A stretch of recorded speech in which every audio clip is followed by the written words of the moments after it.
안녕하십니까. 평생투자파트너 회원관리팀입니다. 오늘은 2018년 4월 6일 금요일입니다. 피터 린치의 전설로 떠나는 월가의 영웅 24번째 설명드릴 차례고, 오늘 설명드릴 부분은 보고서 읽는 법입니다.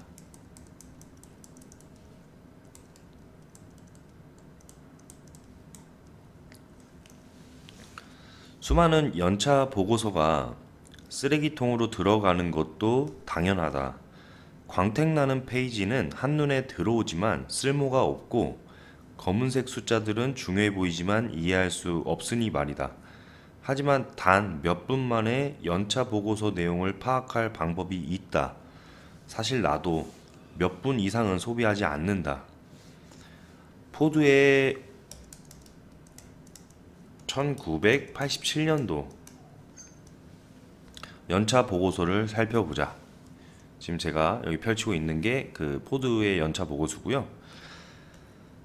표지부터 이제 쭉 화려하게 나와져 있는 그런 내용들은 피터 린치가 이야기하기로는 이런 내용들은 모두 건너뛰고 뒤로 하고 바로 27페이지로 달린다.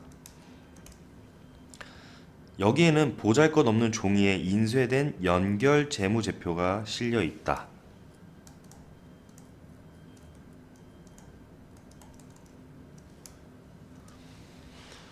연차 보고서는 물론 대개 출판물에 적용되는 법칙은 값진 정보는 값싼 종이에 담겨 있다는 것이다. 내게 중요한 것은 자산과 부채가 소개된 대차 대조표다.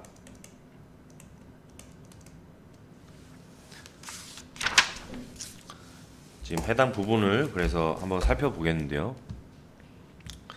자산과 부채가 기재된 대차 대조표를 한마디로 보기 위해서 그 앞에 자재구리한 모든 것들은 좀 넘기고, 해당 대차 대조표를 보자면요.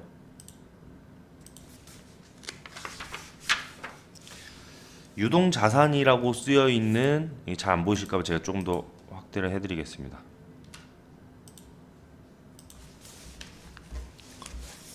유동자산이라고 쓰여 있는 맨 위에 칸에 회사의 현금 및 현금 등가물이 56억 7,200만 달러, 여기입니다.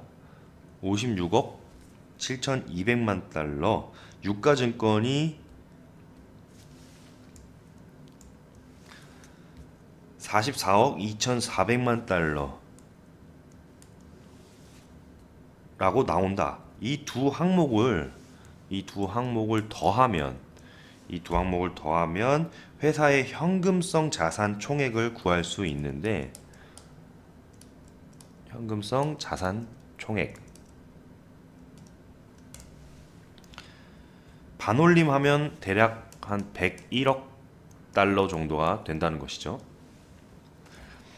1987년에 현금성 자산을 오른쪽 칸에 보이는 1986년, 여기가 지금 현재 87년인데요. 여기 바로 86년이 보이죠. 이 자산 총액과 비교해 보면 시간이 갈수록 포드의 보유 현금이 늘어난 양상을 확인할 수 있다.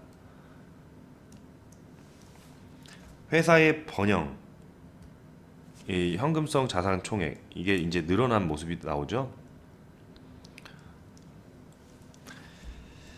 회사의 번영을 나타내는 확실한 신호다. 이제 대차 대조표의 장기 부채 항목을 보자.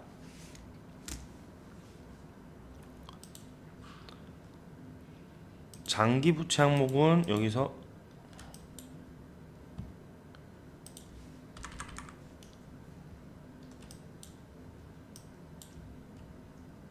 이쪽에 나와 있죠.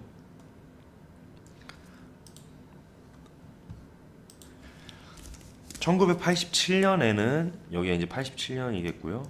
86년, 이 회사의 장기 부채는 17억 5천만 달러로 기록이 돼 있다. 17억 5천만 달러. 이는 전년도 장기 부채에 비해서 대폭 감소가 된 부분을 볼 수가 있습니다. 부채 감소 역시 회사의 번영을 의미한다. 부채보다 현금이 늘어나면 재무제표가 개선된다. 그 반대일 경우에는 재무제표가 악화된다.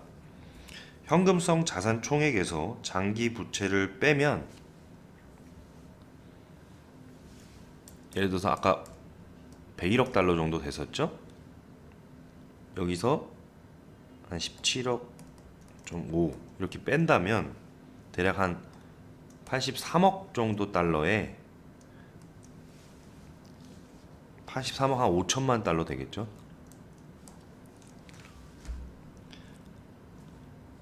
83억 5천만 달러가 나오는데 이것이 포드의 순현금 보유량이 된다. 그래서 자산 총액에서 장기 부채를 빼니까 당연히 순현금 보유량이 나오는 부분, 이것이 이제 대략 한 83억 5천만 달러 정도가 그때 당시에 나왔다는 것이고, 이것이 포드의 순현금 보유량이 되는 것이죠. 여기에서 이제 조금 더 구체적으로 현금 및 현금 등가물만 해도 장기 부채보다 한 대략 39억 2천만 달러가 부채보다 이제 현금 및 현금 등가물만 비교해 봤을 때도 이 정도가 더 많다는 계산이 나오죠. 현금이 부채보다 많다는 것은 매우 바람직한 현상이겠죠. 어떤 일이 발생해도 포드는 금방 망하지는 않을 것이다. 장기 부채가 현금 보유량을 초과하는 데다가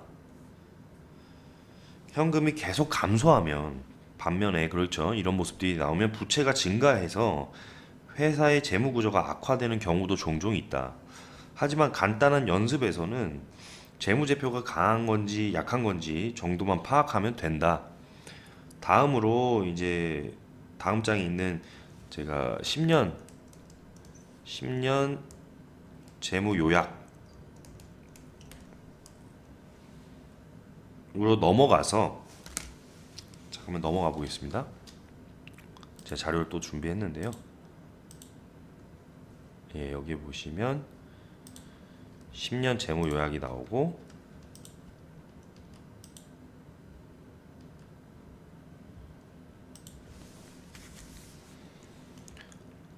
이 10년 동안의 큰 흐름을 한번 살펴보자는 것이죠.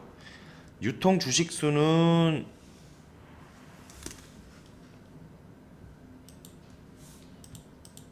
여기서 이제 유통 주식 수가 여기 밑에 나오는데요. 여기 지금 해당 부분에 유통 주식 수는 5억 1,100만 주로 소개되었다. 또한 지난 2년 동안에 매년 유통 주식 수가 5억 5천만, 5억 3천, 5억 1천 이런 식으로 감소했다. 순현금 부분이 아까 그 현금성 자산 총액에서 장기 부채를 뺐었죠. 그래서 83억 한 5천만 달러 정도, 예, 이 계산이 나왔었잖아요. 그래서 그 순현금 83억 5천만 달러를 발행 주식수 5억 1,100만 주로 이제 이렇게 나누면 포드의 주식 한 주당 순현금이, 포드의 이제 한 주당의 순현금 자산 가치가 나온다는 것이죠. 그러면은 이제 그게 한 16.30달러 정도가 됩니다. 그런 계산이 나온다. 이 숫자가 중요한 이유는 다음 장에서 확인해 볼 수 있어요. 연습은 이 정도로 해두자. 이것만 해도 복잡하다. 그래도 헨리 포드에 대해서 더 읽고 싶다면 그게 이제 앞에서 주식 중개인에게 포드가 자사주를 매입하고 있는지, 현금이 장기 부채보다 많은지, 주당 현금이 얼마나 되는지를 물어보라. 주식 중개인에게 이제 물어보면 되고, 이제 현실적으로 보자. 나는 부질없는 회계 분석으로 독자들을 올가매고 싶지 않다. 회사를 분석하는 데 도움이 되는 중요한 숫자는 따로 존재한다. 이러한 숫자를 연차 보고서에서 얻을 수 있다면 그것으로 족하다. 연차 보고서에서 그러한 정보를 구할 수 없는 경우에는 S&P 보고서 혹은 중개인, 밸류라인 인베스트먼트 서베이를 통해서 얻으면 된다. 이런 곳에서 이제 대차 대조표를 얻기가 쉽다는 것이죠. 미국 시장에서는. 그래서 대차 대조표를 본 적이 없다면 뭐 저희 같은 경우에는 뭐 네이버 금융에서도 쉽게 볼 수 있고, 여기서는 이제 어디서 이제 시작을 해보라고 이렇게 나오는데요. 이제 시장이 틀리니까 미국 시장이랑. 그러면 여기에서 이제 보실 수 있는 내용들은 현금과 부채 그리고 장기 실적 요약이 나오기 때문에 지난 경기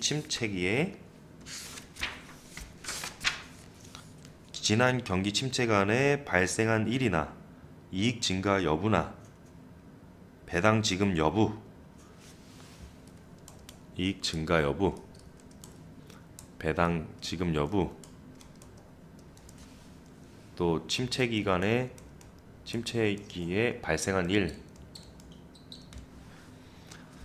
이것들을 이제 확인할 수 있다는 것이죠. 끝으로 회사의 재무 건전성을 1등급부터 5등급까지 나누어서 단순하게 평가하므로 회사의 역경을 버텨내는 능력을 대충 파악을 할 수 있다. 여기에서는 연차 보고서는 잠시 접어두겠다. 연차 보고서를 자세히 분석하느라 수고하는 대신에 중요한 숫자들만 추려서 살펴보기로 하자라고 해서 다음에 이제 중요한 숫자들을 좀 보는 부분이 소개가 됩니다. 일단은 오늘은 여기까지 하고요. 다음 시간에도 계속해서 소개해 드리겠습니다. 감사합니다.